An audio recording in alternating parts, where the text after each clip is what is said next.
नमस्कार, खमागनी। मैं अनिल शर्मा। आप लोगों का बहुत बहुत धन्यवाद सत्यहिंदी.com से जुड़ने के लिए। कल यानी मंगलवार को वसुंधरा जी एक बार फिर से बोली, खूब बोली। मैं तो कहूंगा उनकी जो धार है भाषणों की, वो धीमे धीमे धार तेज होती जा रही है। पिछले कुछ उनके भाषण आप सुने तो आप पाएंगे वसुंधरा जी ने किस तरह से धीमे धीमे करके अपने जो कटाक्ष थे या अपनी जो धार थी उसको और पैना करा, और पैना करा। और उसका असर अब देखने को मिलेगा नहीं मिलेगा ये तो आगे पता लगेगा, पर हां, जो भाषण है वो बहुत स्ट्रांग होते जा रहे हैं, ये बात में कोई शंका नहीं है। कहां बोली वसुंधरा जी? वहां बोली जहां सिक्किम के राज्यपाल जो अभी अभी बने हैं ओम माथुर, और जो राजस्थान से आते हैं और प्राइम मिनिस्टर नरेंद्र मोदी जी के नजदीकी माने जाते हैं, उनके अभिनंदन समारोह में बोली। वहां पे और लोग भी थे। कौन कौन थे? भजनलाल शर्मा भी थे, मुख्यमंत्री हैं। उप मुख्यमंत्री दिया कुमारी भी थी, प्रेमचंद बैरवा भी थे, और कई बड़े नेता राजस्थान के वहां थे। जब उनकी बारी आई बोलने की तो उन्होंने मेरे हिसाब से कोई कसर नहीं छोड़ी। वो बोली क्या? वो ये बोली कि जिन लोगों को, अगर मैं वर्बिटम, आप चाहें तो मैं वर्बिटम आपको पढ़ के एक बार सुना देता हूं। वर्बिटम में आपको ज्यादा क्लियरेंस आ जाएगा कि वो क्या बोली और उसका सार क्या था। वो बोली, पीतल पीतल की लौंग क्या मिल जाती है, खुद को सराफ समझ बैठते हैं। मतलब उन्होंने एक तो निशाना साधा, और दूसरा किस पे साधा बात करते हैं आगे। पर पीतल की लौंग मिल जाती है, क्या मिल जाती है, क्या पीतल की लौंग क्या मिल जाती है, खुद को सराफ समझ बैठते हैं। खुद को ही ज्वेलर मानने लग जाते हैं अगर एक पीतल की लौंग मिल जाए तो। वाह, कमाल है, बात बड़ी है। क्या इसका असर होगा? देखिए, ये तो आने वाला टाइम बताएगा। पर उनके निशाने पे कौन था, क्या मेरे को समझाने की जरूरत है? वहां कौन थे? वहां पे भजनलाल शर्मा जी भी थे, जो राजस्थान के मुख्यमंत्री हैं। क्या ये उनके ऊपर कटाक्ष था? लगता तो ऐसा ही है, चाहे कोई माने ना माने, पर लगता यही है। उनका जो कटाक्ष था वो सीधा सीधा एक तरह से किसके ऊपर था? वो कटाक्ष था हमारे मुख्यमंत्री और उनके इर्द गिर्द जो उप मुख्यमंत्री बैठे हैं उनकी तरफ। दिया कुमारी, प्रेमचंद बैरवा और कुछ बड़े नेताओं जो बीजेपी के रहे हैं, राजेंद्र राठौड़ जैसे लोग, उनके ऊपर एक कटाक्ष था। पर खास तौर से मैं बोलूंगा, ये कटाक्ष सीधा का सीधा उन्होंने मारा किसके ऊपर? उन्होंने मारा भजनलाल शर्मा के ऊपर, माने या ना माने। देखिए, ये कोई पहली बार नहीं है जब वसुंधरा राजे ऐसा बोली हो। वसुंधरा राजे के भाषण आप पिछले 3 या 4 भाषण सुनेंगे तो आप पाएंगे धीमे धीमे धीमे वसुंधरा राजे जो हैं उनका कटाक्ष बढ़ते जा रहे हैं। पहली उन्होंने बात करी थी, जिस उंगली से चलना सीखा उसी उंगली को काट देते हैं। किसके लिए? यहाँ के लीडर्स के लिए, जिनको उन्होंने चलना सिखाया पॉलिटिक्स में। उनका मानना है, मेरा नहीं। उन लोगों ने उनका साथ छोड़ दिया और वो अपने आप को बड़े नेता समझने लगे। शायद उनका कटाक्ष था उनके ऊपर। दूसरा उन्होंने बोला पद गद और मद की बात करी थी। वो किसके ऊपर था? कई लोगों का मानना है, पॉलिटिकल पंडित्स का मानना है, पॉलिटिकल ऑब्जर्वर्स का मानना है, वो कटाक्ष था सीधे सीधे मोदी जी के ऊपर। कि आप अगर जनता के प्यार मिलता रहेगा, उससे बड़ा आपके लिए कोई भी चीज नहीं होती। पद आता है जाता है, उसका अहंकार नहीं करना चाहिए। आपको जनता का प्यार मिलता रहे, ये आपकी सबसे बड़ी जीत है पॉलिटिक्स के अंदर। आप समझ गए? तीसरा उन्होंने बोला पीतल की पीतल की लौंग के बारे में। इससे भी आप समझ रहे होंगे इन्होंने किसकी तरफ इशारा करा और क्यों करा।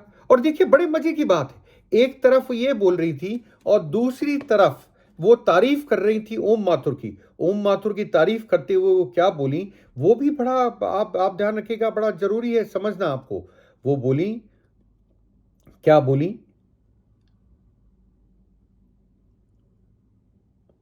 ओम माथुर कौन है? ओम माथुर बहुत नज़दीकी हैं पीएम के, आप मान के चलिएगा। चाहे कितनी बुलंदियों पर पहुंच गए, लेकिन इनके पैर सदा जमीन पर रहते हैं, इसलिए इनके चाहने वाले भी असंख्य हैं। वरना कई लोगों को पीतल की लौंग क्या मिल जाती है, वे खुद को सर्राफ समझ बैठते हैं। मतलब आप जमीन पर रहिए, आपके लिए जरूरी है। अगर आप जमीन पे नहीं रहे तो जनता का जो एक एक जलजला आता है, हवा चलती है, उसमें आप बह जाएंगे। ये बात वसुंधरा जी ने कोई पहली बार नहीं बोली। पद मद और गद की मैंने बात करी, वो पहले भी बोली, वो आज भी बोली, कल भी बोली, और उसका मतलब भी काफी कुछ ये था। मैंने आपको वर्बटम बोला। आगे मैं थोड़ा बढ़ता हूं, उसमें से फिर उसमें से फिर मैं आगे बढ़ के आपको बताता हूं वो उन्होंने क्या करा, एक तरीका और निकाला। उन्होंने ओम माथुर की एक तरह से तारीफ भी करी। तारीफ करने का रीजन आप समझते हैं क्या है? उन्होंने क्या कहा? उन्होंने कहा पीएम के करीबी माथुर ऊपर से गरम और भीतर से नरम है। उन्होंने छत्तीसगढ़ में कमल खिलाकर असंभव को संभव कर दिखाया। विपक्षी कुछ भी कहें, गवर्नर रबर स्टैंप नहीं होता है। जैसा घुड़सवार होगा, घोड़ा वैसा ही दौड़ेगा। जैसा घुड़सवार होगा, घोड़ा वैसा ही दौड़ेगा। और ओम माथुर कुशल घुड़सवार हैं, जिन्हें लगाम खींचना और चाबुक चलाना अच्छी तरह से आता है। कई चीजें बोल दी इसमें, कई चीजें बोल दी। अगर घुड़सवार अच्छा होगा तो आपका जो रबर स्टैम्प जैसे नहीं होगे, और वो घुड़सवार वैसे ही घोड़ा दौड़ेगा जैसा वो घुड़सवार चाहेगा। कुशल घुड़सवार वही होता है जिसको लगाम खींचना और चाबुक चलाना आता है। देखिए, ये ओम माथुर की तारीफ है, पर इसमें छुपा हुआ संदेश भी है कि अगर घुड़सवार अच्छा है तो वो अच्छा सरकार को चला सकता है। अगर घुड़सवार को घुड़सवारी करनी नहीं आती तो क्या वो सरकार को चलाएगा? देखिए, ये बातें उन्होंने इनडायरेक्टली, मैं मानता हूं, भजनलाल जी और भजनलाल की सरकार के ऊपर कटाक्ष के रूप में करी। ये बात माननी ही पड़ेगी आप लोगों को। कई लोगों को कई बार ऐसा लगता है जब मैं बोलता हूं कि मैं वसुंधरा जी, देखिए जी, वसुंधरा जी से मेरा कोई लेना देना नहीं, वसुंधरा जी का मैं सपोर्टर नहीं, मैं एक पत्रकार हूं।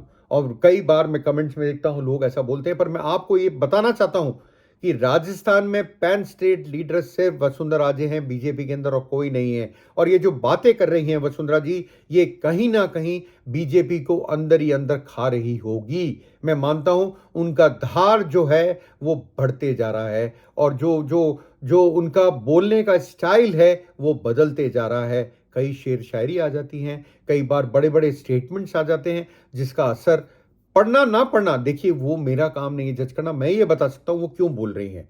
घुड़सवार, घुड़सवारी, पीतल की नौ की बात करी, इसकी बात करी, कई चीजें बात करी, पद मदगत की बात करी, उंगली पकड़ने की बात करी। देखिए, ये चीजें वसुंधरा जी ऐसे हवा में नहीं बोल रही हैं। वसुंधरा जी के बोलने का, वसुंधरा जैसे टॉप लीडर के कुछ ऐसे बोलने का बहुत बड़ी वजह होती है, और उसका असर भी बहुत होता है। तो क्या असर होगा? मैंने पहले भी आपको कहा था, हो सकता है संगठन में कुछ चेंजेस हो सकता है मंत्री परिषद में कुछ चेंजेस हो, क्योंकि अभी राजस्थान में 6 जगह उपचुनाव होने वाले हैं। तारीख अभी डिसाइड नहीं हुई, जल्द हो जाएगी मैं मानता हूं। और उन 6 जगहों में बीजेपी को अपना परफॉर्मेंस बेहतर करके दिखाना है, क्योंकि अभी तक देखिए 6 सीटों में से 5 सीटें इंडिया और उसके अलायंस के पास है, 1 सीट बीजेपी के पास थी।